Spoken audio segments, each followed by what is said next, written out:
curse out your fellow drivers. This has been your Rainier Avenue Radio Traffic Update. And welcome to our live studio audience for another exciting edition of Did You Know? And here we go with round one. Did you know? The COVID vaccine is free and easy to get. You don't need insurance or an appointment to get your vaccine. Vaccines are available at many locations near you. And now we're going to double the value. Did you know? The COVID-19 vaccine is always free of cost. You can visit pharmacies, community health centers, and other health providers in your neighborhood. And now for the lightning round. Did you know? The Delta variant of COVID is a mutation that has health experts worried because it's twice as contagious. Then for our finale. Did you know? The best way to protect yourself from the COVID Delta variant is to get fully vaccinated. Get your vaccine today. Find out more at kingcounty.gov/vaccine. Did you know? On RainierAvenueRadio.world, look for the Change Your Food, Change Your Life show. I'm Dennis Weaver, your good food guide and host, helping you to feel good and look good, and who wouldn't want some of that? All that and more from the Change Your Food, Change Your Life show on RainierAvenueRadio.world. Stories, songs, and guests. Begin living the organic good food life, and the rest of your life just may be the best of your life. Hose up, baby, to your health. Rainier Avenue Radio, your community radio station. This is Cindy Bray, the host of Heartbeat Radio. This is Paul Pearson, host of Star This Time. is Paul Schneiderman today on the 73rd edition. Hey, of y'all, Sports welcome on to Rainier Travelers Avenue Guides Radio. with Venus and Mars and Princess Robin. Yes, no, You dirty Larry? Your home for information about the impact of the And coronavirus. amongst many things that's difficult about this virus is that it prevents it's been devastating. They're really heartbreaking stories of people who have. There isn't anyone that isn't impacted. shutting our schools down, including all athletic programs. Your first-hand accounts. We got here to test, and I found out that I was positive. A lot of people who know me, I'm still the first person they know. But it was almost like you were patient zero for South Seattle. Your stories of community coming together. Partner very heavily with Tacoma Urban League, who is doing some amazing work in response. We're doing things for small businesses. We're giving out loans to small businesses. And so I think it's very important that we have leaders who feel. I cannot tell you, we're calling 20, 30, 40 members. Crisis in our community, we've been working to address it. Rainier Avenue Radio, broadcasting 24 hours a day, 7 days a week. DJ Dirty John. Karen Z with Rainier Avenue Radio. Searching for cool. RainierAvenueRadio.world. RainierAvenueRadio.world. We got you covered. Local impact, global presence. We broadcast. Welcome to RainierAvenueRadio.world and our weekly coverage of the impact of communities. Continuation of our series. I'd like to thank everyone for joining us again here. And then again, now we are aware of the fact that we are and more focused on things that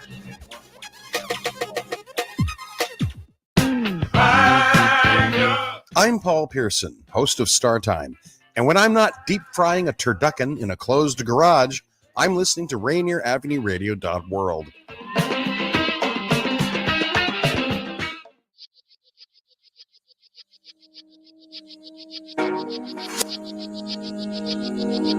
City Theater. 3, 2, 1.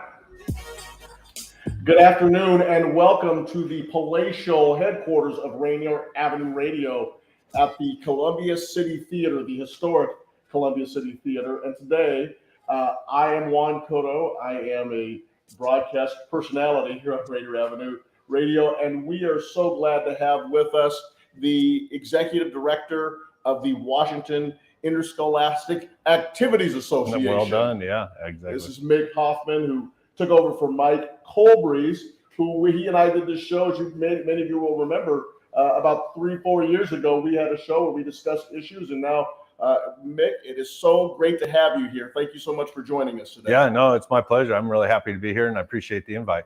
Appreciate Tony Benton and Daniel Bellis for helping us out, getting this up and running today on your community radio station, our community radio station, RainierAvenueRadio.world. Mick, Fall is here, or sort of. It's still a little bit of summer, and we still have some beautiful weather. Yeah.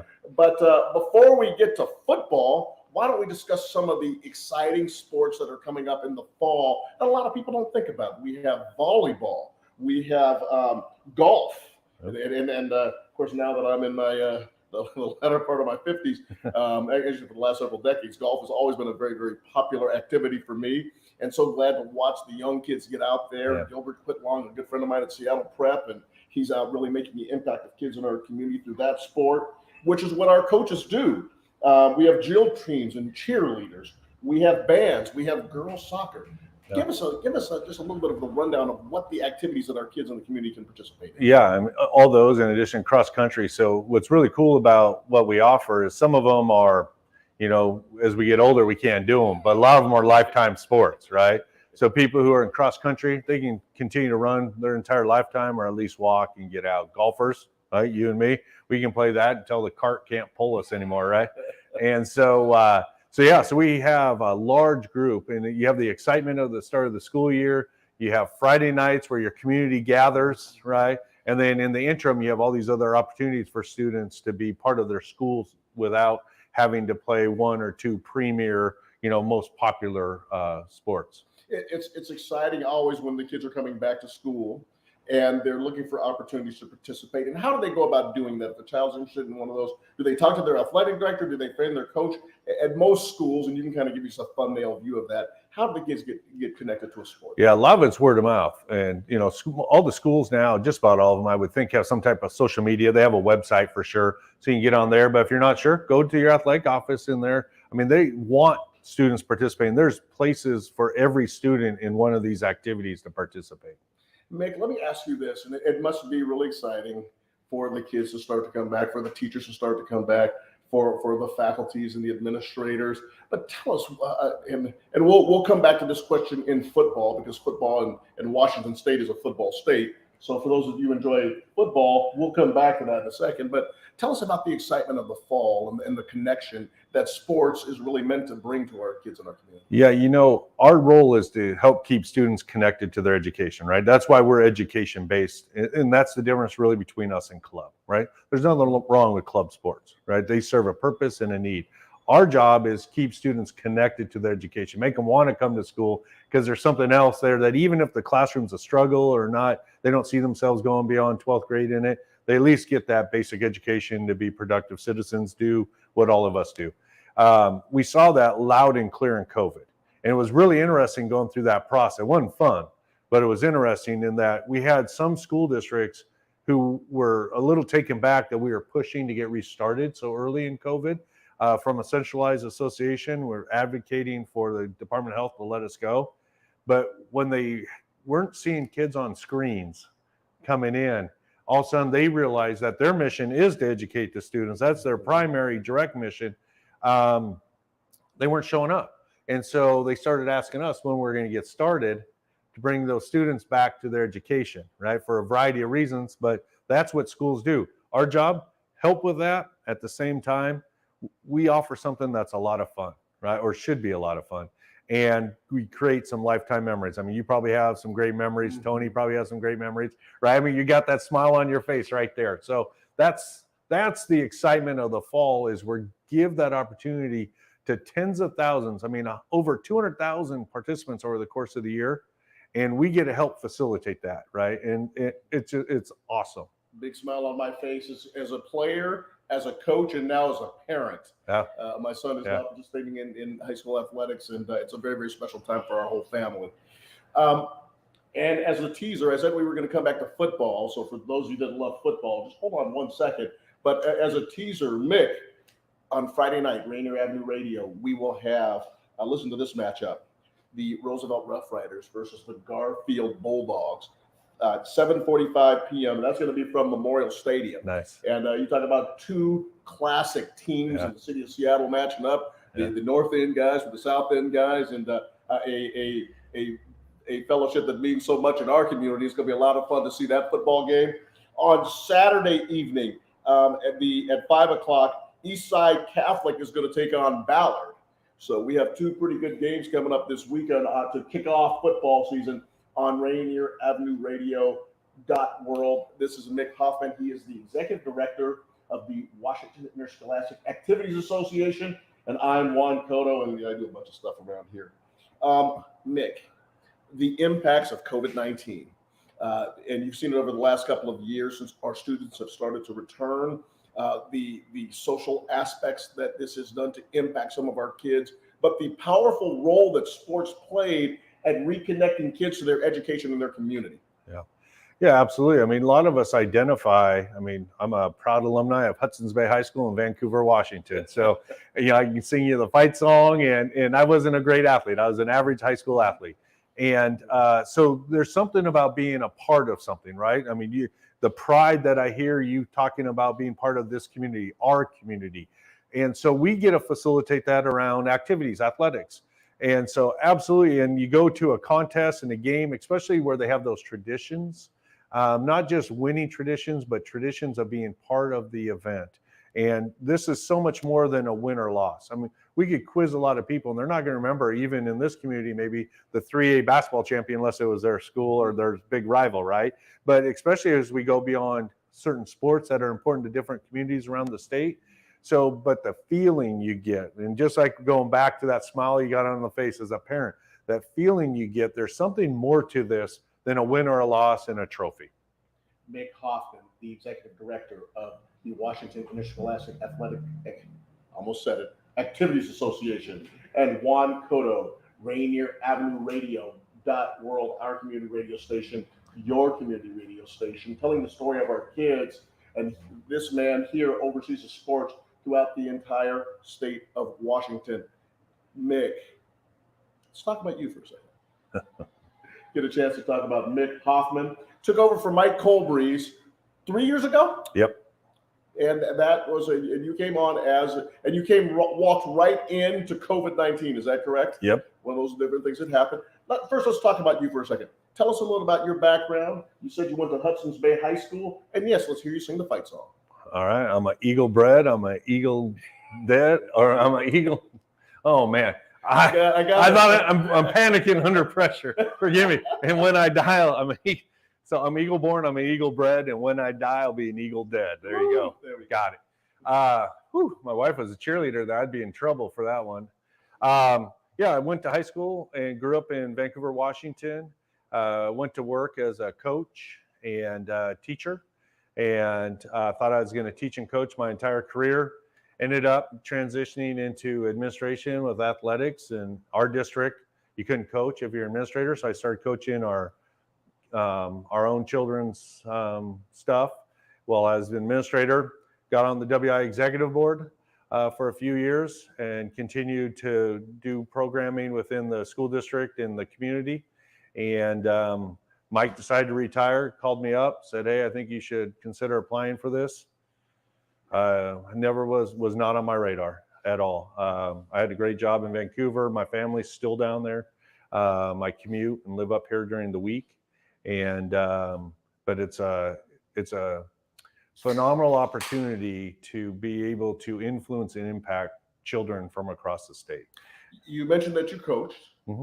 What are some of the special memories that you have and some of the feelings that you have of working with kids and spending that time, sometimes so much time, and even time away from your family, mm-hmm. working with student athletes? Yeah, well, that was one of the things. Two of them is when I talked about taking this job, my wife said, "Well, it'd just be like when we want to have dinner with you as a coach or an AD, we came to the gym to do it." So for me, I was really lucky. I got to coach football, basketball, golf, both boys and girls, middle school, high school.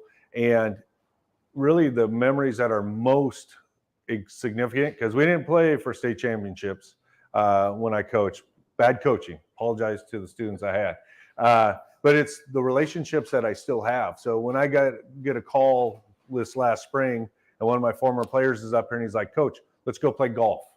And then his next text back to me when I confirm is, "Remember, if you're early, you're on time. If you're on time, you're late. If you're late, you're out." Well, that was a saying I probably gave 100 times in his 4 years playing in the program. And as you get to you get to see your former players as adults and now parents. And just knowing you did just a little bit to impact them and hopefully positively, that's the reward of coaching.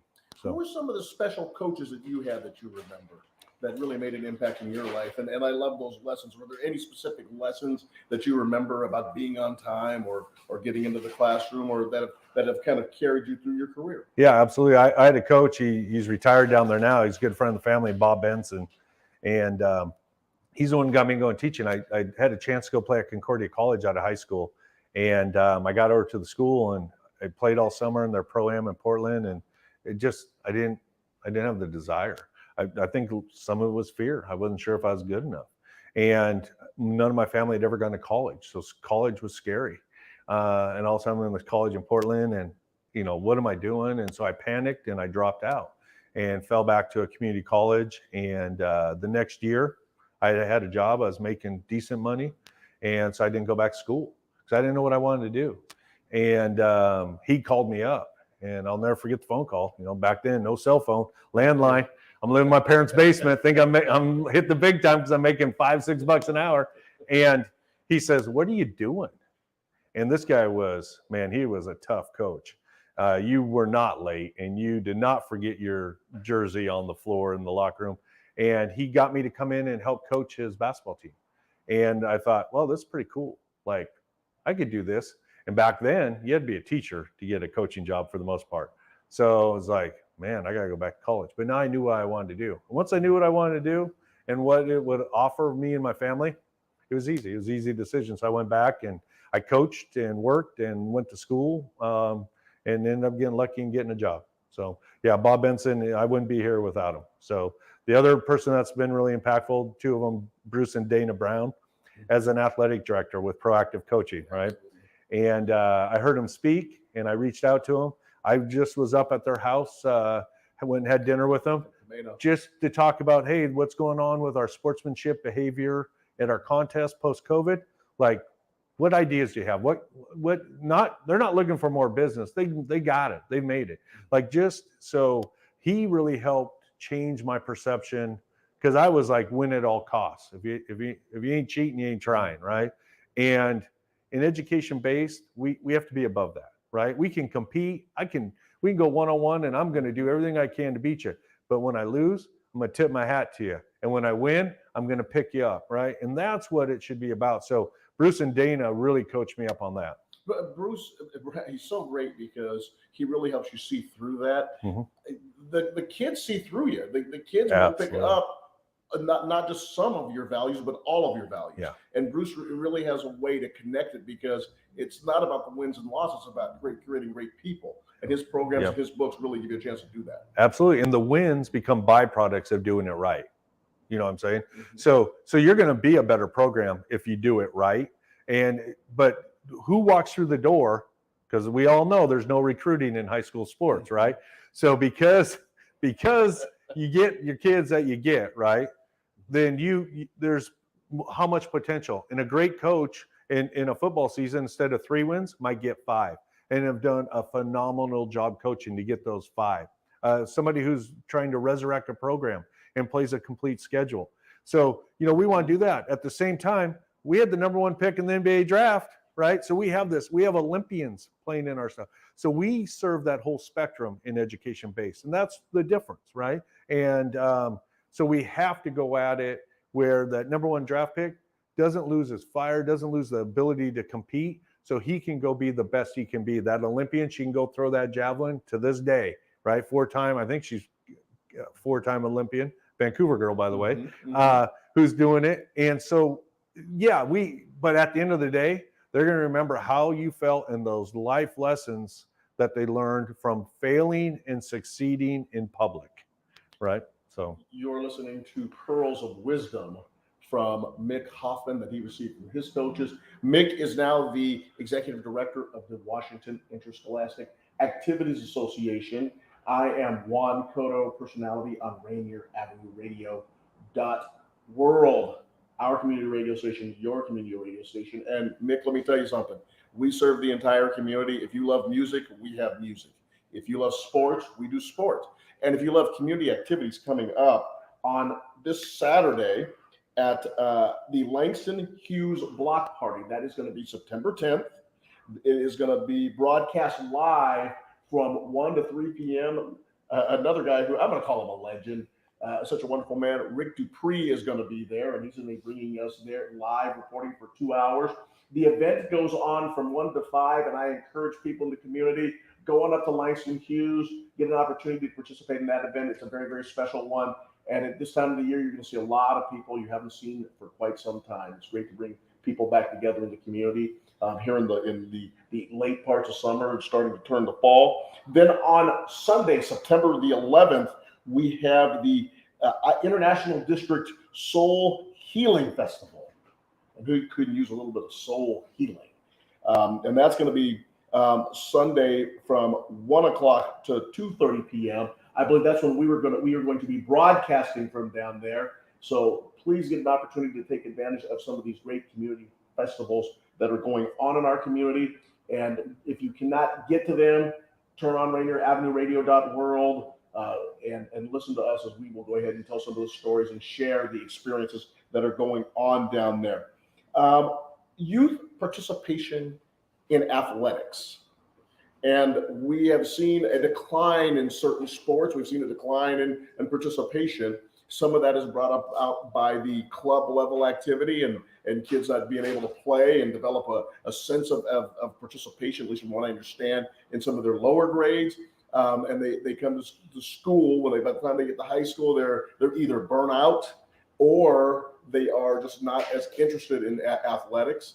Then there's other kids who simply may not have the funds to participate because of different fees that have been applied now to participate in a particular sport.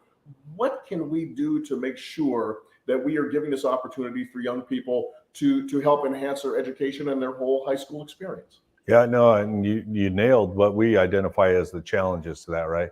So one is kids are playing so much more than they did, 20, 30 years ago. By 8th grade, most of them will play more contests than we played throughout our high school and even college.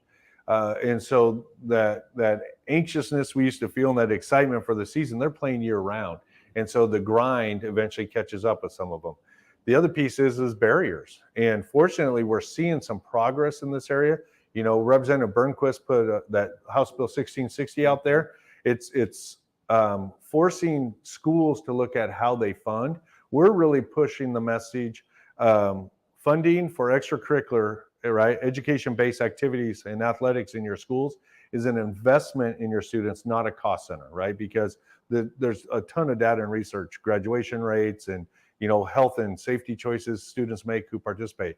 So we're hoping that instead of being all based on ASB funding, gate receipts and all that, and fees, some schools charging $100, $125 a sport, that we can get past that and have it be more centrally funded. So our job is to help schools, school districts gain that perception, get OSPI to look at their funding model, and then to try to find partners that we can bring in to fund it where necessary. So we need that to go up. The other piece is that some sports are going up, right? And so we have to stay current with our offerings in our schools and that. So if more students want to do more extreme sports or what we deem, alternative sports, then maybe that's something we need to offer. So we're bringing out esports into schools, and you can factor in a fitness component to gaming, right? To break the what the general perception may be. And if that involves more students and it starts connecting your point guard from your girls basketball team with the gamer who's never even been to one, and they're on that same esports team and build community in your schools, just like what you're trying to do, right? What you're working with giving this information and what you just shared is coming up over the weekend. We can help build communities. So I think, one, we have to offer things students want. Number two is we got to help remove barriers. And number three is we got to make it fun, right? If it's not fun, they have a million options out there that they can go spend their time and energy on. So we have to stay current. Mick, the perception of the Washington Interscholastic Activities Association, and as Mike Colby's always told me, it is the Activities Association. Yeah. Can you tell us a little bit about the role of the Washington Interscholastic Activities Association? What do you do, and what do you not do? This isn't like the commissioner's office in the NFL. Give us a little insight about what the WIAA does here in Washington. Yeah, no, I appreciate the opportunity. So by law, We're the governing agency, right? So we're the rule enforcers. We make the rules, we enforce the rules. Now, what a lot of people don't understand is our rules are made by our membership. No different than how laws are. We're divided into regions, districts, and they vote on representatives.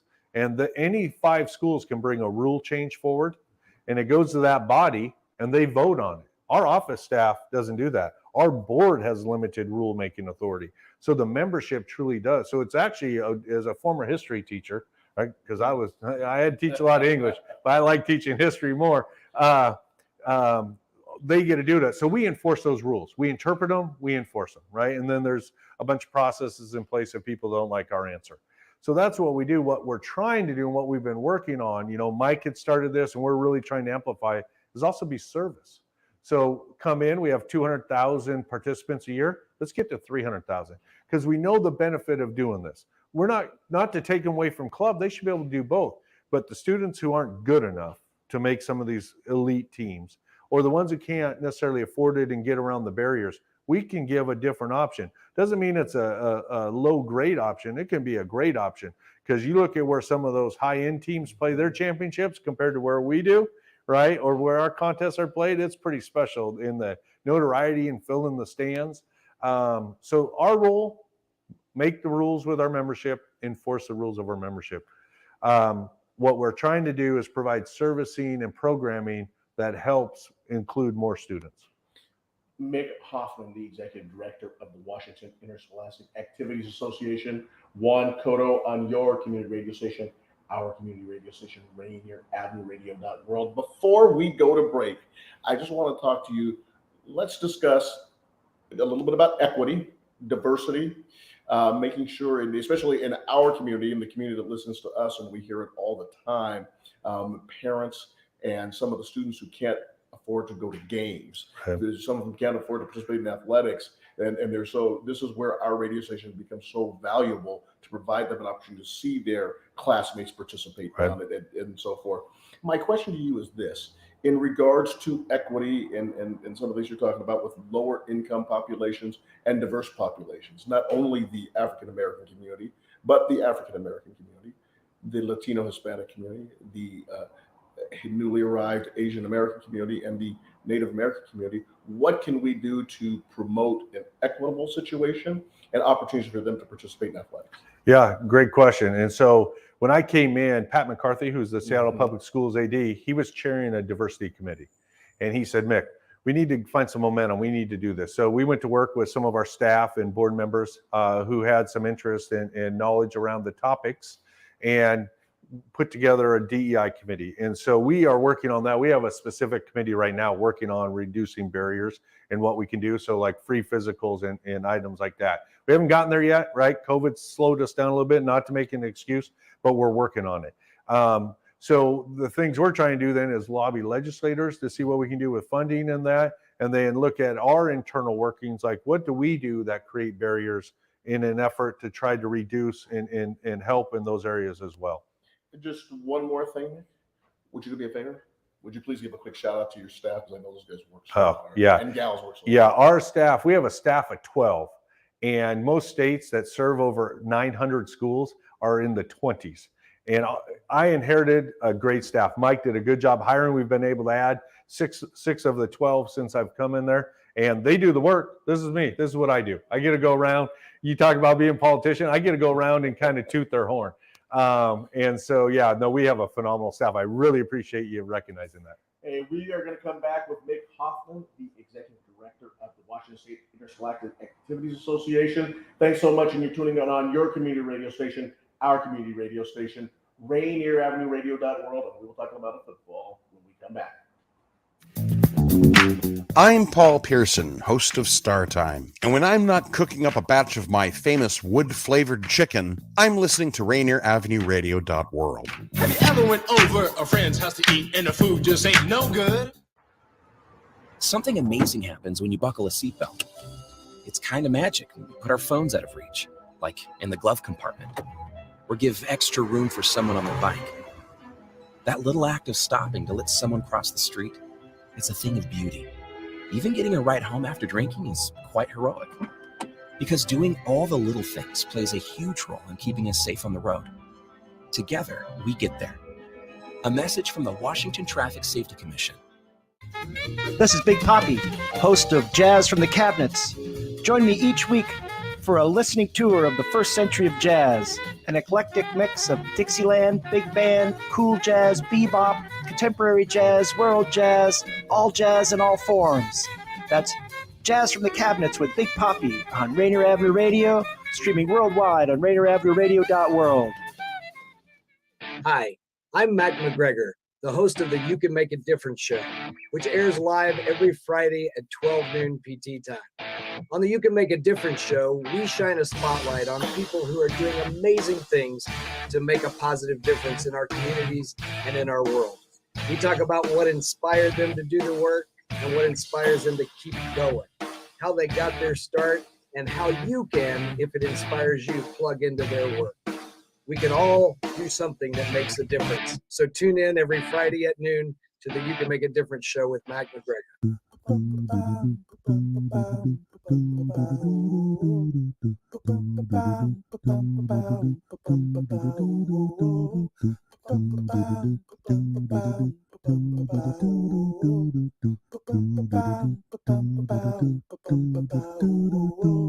Wash your hands, don't touch your face, wipe things down, clean up your space. When you cough and sneeze, do responsibly.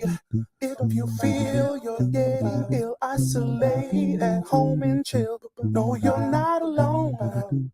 Please pick up your phone and call 206-477-3977. King County 206-477-3977. Public Health 206-477-3977. King County 206-477-3977. Public Health Community Radio Station will provide you with more information. Say Rainier Avenue Radio.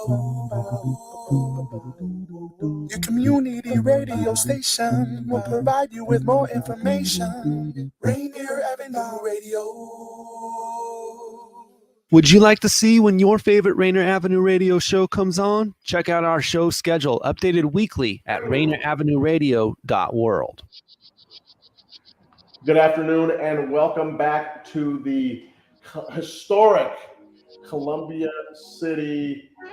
And this is the cinema. This is the historic Columbia City Theater. Thank you very much, Tony B. The historic Columbia City Theater on Rainier Avenue, up on RainierAvenueRadio.world. This is our palatial headquarters, and it's a great place to come. And it's just you just feel the soul of the city when you walk into this building. And we appreciate being here with Mick Hoffman, who is the executive director of the Washington Interscholastic Activities Association. Wonderful to have him here. I'm Juan Cotto, and you will hear me and Rick Dupree this weekend. We're going to talk a little bit about football today in the second half of the show. On Friday night, we have a little intercity battle here in Seattle. The Roosevelt Rough Riders up in the north are taking on the Central Area's Garfield Bulldogs. That's going to be 7:45 p.m. And get this, Mick, we have Rick Dupree and the legendary guard of the Seattle Seahawks, Edwin Bailey, coming back to join us. And let me tell you something, Edwin Bailey, you sit and listen to him, you learn more about football. He has forgotten more about football than most of us know. So excited to be working with him again this fall. And his stories can go on, and we love it. And then on Saturday night, the coach, John Yasutaki, and I will do the Eastside Catholic versus Ballard game. Should be a spirited football game. Ballard's got their program up and going a lot right now. It's a talented athletes there, taking on one of the best football teams in the state of Washington at any level, the Eastside Catholic Crusaders, and that's going to be at Memorial Stadium. And we're talking about 5 o'clock under the shadow of the Space Needle. I'm looking forward to it. Always exciting to call a little football in the fall, Nick. Let's talk about football a little bit. Let's talk about just some of the programs that we have here in the great state of Washington. Washington is a high school football state. I remember Sideline Smitty of the Seattle Times, in his articles that he used to write, he was very, very strong about what the sport of football means in the state of Washington. Can you give us your insights on that? These beautiful autumn evenings when the sun starts to go down, it starts to get a little chilly and the temperatures start to change, and we have our athletes out there playing this great game. Yeah, I mean, that's the beauty of football, is the community building that it does. So you think about, of all the sports and activities we've talked about, not a lot of them can involve everybody and anybody, but football involves everyone. From the foot on the field, shape, size, right? There's a place. You can be the kicker to the quarterback to the nose tackle. So it doesn't matter your athleticism. There's a place for you if you work at it and can be on that team and participate. Then you look at everything else that goes with it, from the band to the cheerleading to the dance team to the PTA boosters. And so when you're able to bring in such an eclectic crowd, like everybody in your school can be a part of this in some way, shape, or form. So, we're very conscientious of the perception of football, one, as a contact sport, but number two, as being favored. But the reason we are a football state is because it allows everybody to be part of that community. And not every sport allows for that, just by the nature of the sport. So wrestling's sort of that way, and that's why we're seeing that, especially with the increase in women's football, with women's wrestling, but football allows for that, and a lot of our schools capitalize on that. What can the WIAA do to help increase? Because you can't eliminate the safety aspect. It's one that's prevalent in the game. It's full contact game. We know that. Right. What has the WIAA been doing, and what can we do to make sure that we are making our athletes as protected as possible when they go out there? Yeah, so what really within the structure of the WIAA, what we're making sure is our official association, which is an independent entity. People don't realize that, but we partner with them, obviously, is to make sure that they are working and enforcing those safety rules. So, a lot of judgment. So which side should we err on? So for the physical safety, the other thing that we're doing we talked earlier about the impact of COVID and kind of the social emotional. What we've also done, and this came out of our DEI committee and conversations with them, is that when we're hearing of things happening during the game, whether it's language or cheap shots or whatever that is a threat to the individual student safety as well, beyond, a spearing or something, then we've put in and asked our officials, look, stop the contest. It doesn't matter the scenario. If you watch the LSU FSU game this weekend, last second play, hey, if we have inappropriate behavior going on out there, language or physicalness, you stop it, because if health and safety is number one, health and safety is number one. The situation of the game is secondary. And you stop, and the officials stop, and they get the coaches together with the game management, the adults responsible for that on-site game, and you talk through, here's what was reported to me, seen or heard. What are we going to do? And they talk through that. They involve the captains as appropriate. They notify the benches, and they go back to playing. And we implemented that last January coming out of COVID, when we were dealing with so many issues. And people are like, are you crazy? You're going to interrupt a basketball game in the fourth quarter for that? Yeah, because if you're calling me a name, right, that is inappropriate on any level, or you're doing something that could potentially injure me physically, we're going to stop that. We're not going to wait for it to happen and then blame other people. Like, if we can protect a student, then we're going to protect the student. So those are things we're doing. So it's a little, some people might think it's aggressive. I call it progressive. WI is known for that, based on what we've done in some other avenues. And so those are the kinds of things we can do, in addition to partnering with our risk management companies, who are very well connected with the football safety world. So they work with the people who recondition helmets. They work with the helmet manufacturers to make sure that there's best practices for fittings and reconditioning, and what is purchased, what's not purchased. So we can influence that way. You talked about officials and the fact that you have a partnership with the Washington Officials Association, the WOA, correct, and you work together to ensure that officials get trained properly. Due to COVID and other circumstances, which you can go into, a lot of people aren't coming out and participating as officials. Yeah. And I know in particular last year, games had to be moved. And some of them the schedules had to be readjusted.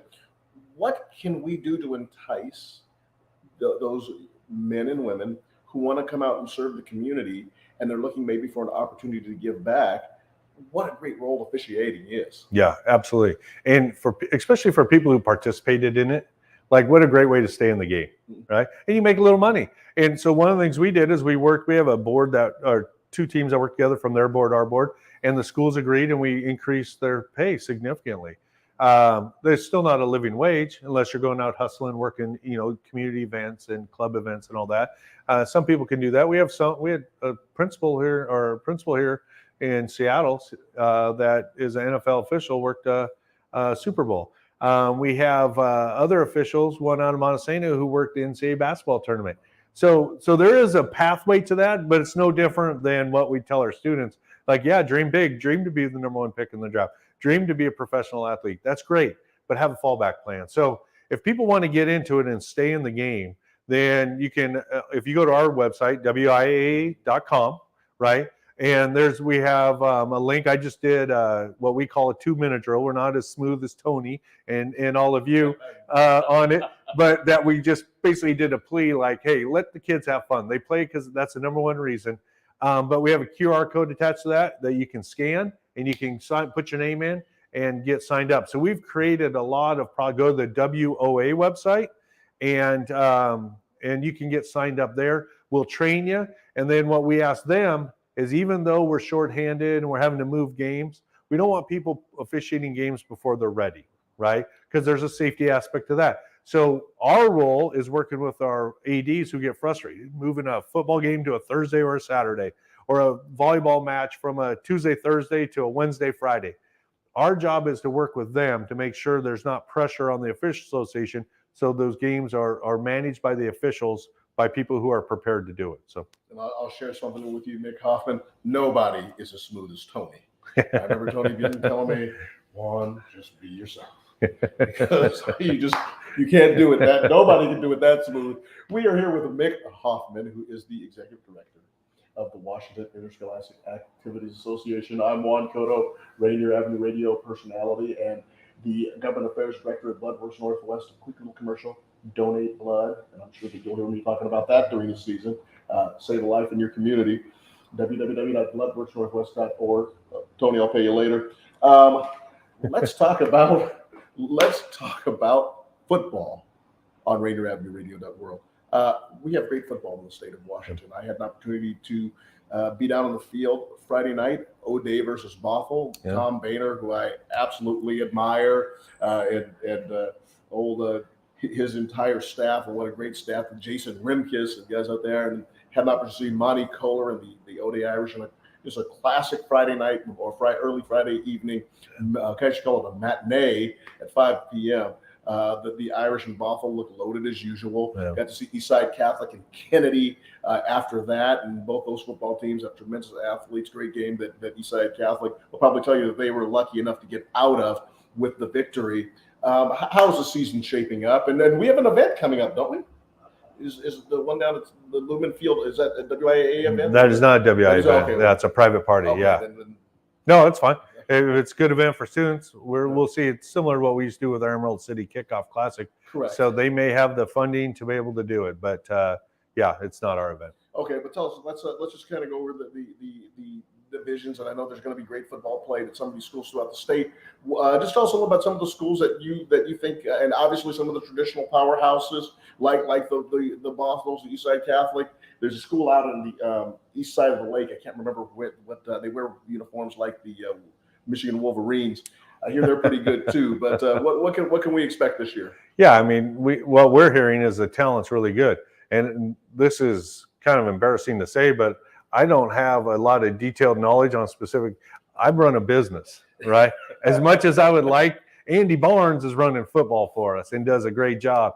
But no, we definitely have some talent in the state, and we see traditional powers. And what we like seeing is these programs reload, load up, and then make a run. So you have your traditional powers that have their strong, the Bothells, the Woodinvilles, the Bellevues, the Royals on the east side. You know, there's some schools all around the state that we see are traditionally in there. But then you also get to see a team like Kennewick last year come through and upset some people and make it to the state championship. Still to come, right? Had phenomenal talent.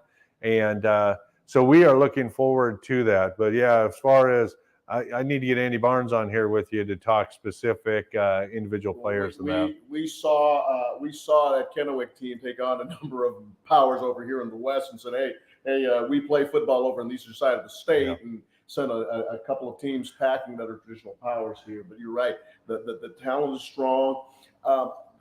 in terms of the game itself and making sure that we maintain just a sense of standard of fair play and excellence, tell us and explain to us what's required of the coaches to make sure that they're keeping up with their hours and their training so they can serve our kids to the best of their abilities as well. Great question. So all coaches in the state are required to have 5 hours. And like when you talk about what are some of the things around diversity or inclusion that we're doing is we got our membership, we got our board to put up an amendment and the rep assembly to vote in that one of those 5 hours is required to be around DEI topics.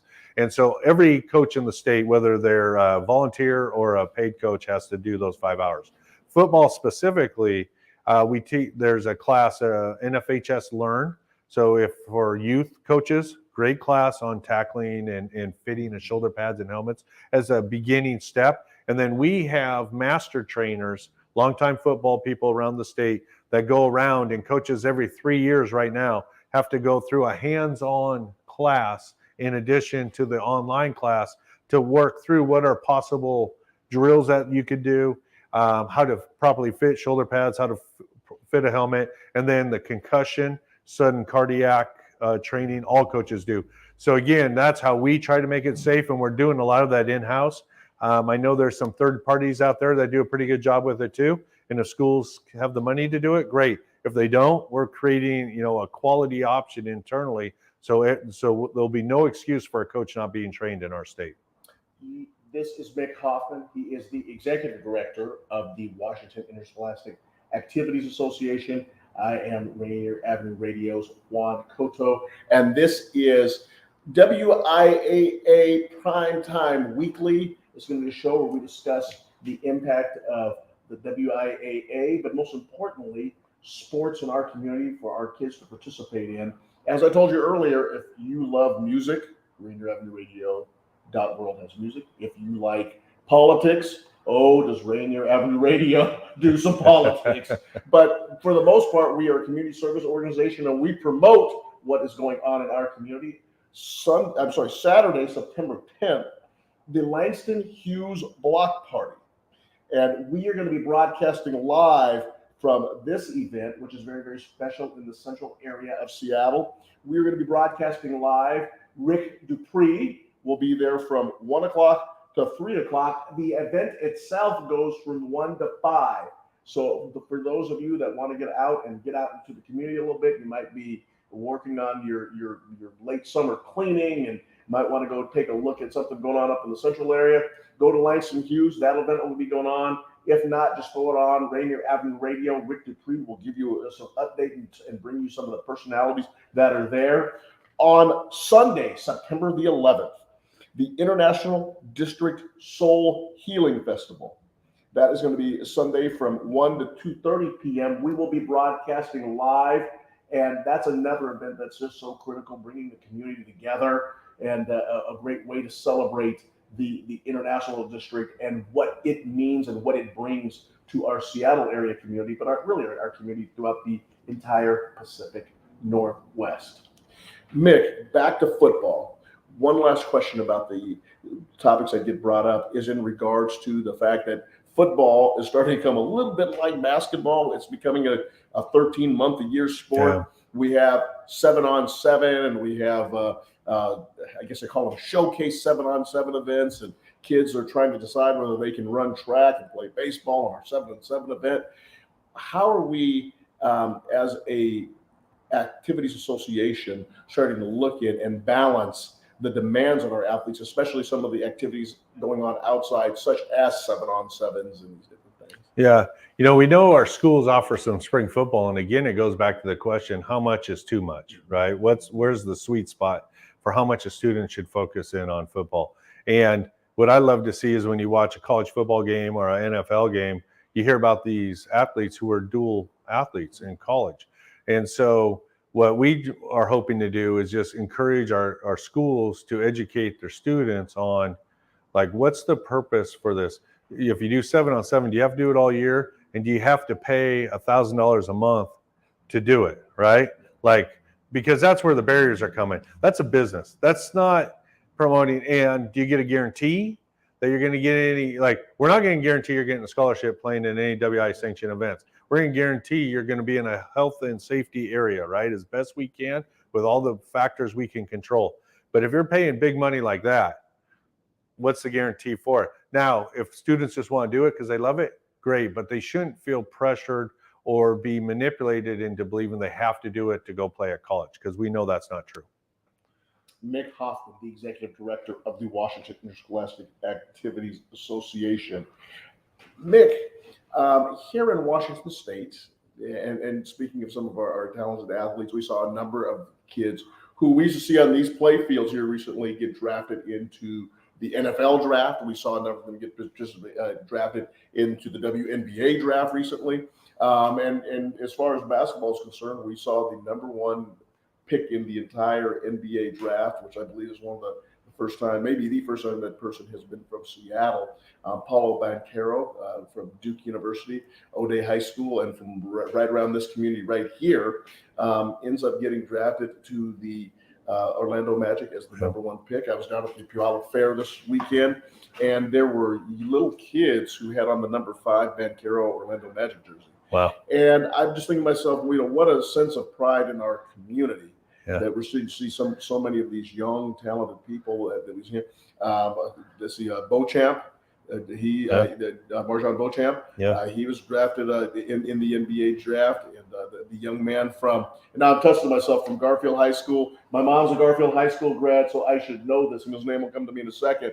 But an outstanding player. We're seeing a lot of talent being developed in multiple sports in our community. What does that say about our coaches and what we do here in the WIAA? No, I agree. I mean, it's a testament to the coaches and the students' families, right? That one, provide the opportunity, the instruction to get better. And we know that that happens inside and outside WIAA activities. That's why I try to be really clear. Like, I don't think there's an issue with, we don't compete with club sports as a education based, right? We complement each other. It's just that when one tries to push too far, right, we both need to kind of stay in our lanes. And the other thing I would say to that is think about that talent that you just listed off and how many other Division I athletes have come out of here for $5 to $10 to $12. You can go sit closer than you're going to sit in any NBA arena and watch them play while they're here. And so we would encourage people, get out to Memorial this weekend and watch a football game, because there might be athletes out there that you're going to pay a lot more money to go watch down the road. And if nothing else, you're going to have a good time. You definitely can get your money's worth. For what it costs to go to a movie anymore, for what it costs to go to a concert, you guys probably do it right and help with that a little bit, right? But in most situations, what we pay for our entertainment, and to be able to go be part of the community and support students doing this and have fun, you go get popcorn for $1 or $2. You're not paying $20 for a bucket of popcorn. So, yeah, I would say the coaches and their families, their parents, put them in a position to go do what we all dreamed about at some time as young people. And for older people who weren't good enough or didn't put in the work, right, we can go celebrate and enjoy and watch them and support them and show them how much we love them. Whether that's their last game they're ever going to play or the start of something where your jersey's going to be worn at the county or the state fair. So. And the number 17 pick in the NBA draft was by the Houston Rockets, and it was, of course, and I do mean this sincerely, the great Tari Eason, who was a state champion. Tough. He won his state championship on Rainier Avenue Radio.world a couple of years ago, just before the pandemic, and what a great performance he had, actually outdueling Paulo Banchero for the victory. I was going to say, he was a tough kid. I mean, he was just tough. And went to Cincinnati, transferred to LSU, and now will be playing. And we'll see him night after night playing for Houston Rockets. And so excited for that young man and his family, and so excited for what that means to our community. Mick, I just appreciate your time. Before we close, and we have a little bit of time left, just the 2022-2023. Coming back now in our second year after COVID, what are some of the goals that you have? What can we do to really start to, push sports, tie it together with the academic piece? And what are some of your goals this year? Yeah, no. So one of them is really helping with the messaging around the value It's an investment by the schools to invest in their extracurricular extended day activities. We are an extension of that. So my job is to work with superintendents, because we know with the way the funding models worked during COVID, there was this one-time money, and now all of a sudden they're going to have to look to cut in their budgets. What we don't want cut is that freshman team or busing, transportation, because now we're just creating barriers. We're eliminating students. So one of my goals is to help with that, to show, right, because superintendents, school boards want to see data, right? They don't just want emotional pleas. So we can do that. So that's one of my jobs. The other one is we really want to increase participation. So we're focused this year on girls flag football. The NFL Foundation has brought money forward to the Seahawks. The Seahawks asked us to help distribute that money. So this year we have $100,000 in grant funding available to schools that start a girls flag football team. So we're saying, hey, get it up and running.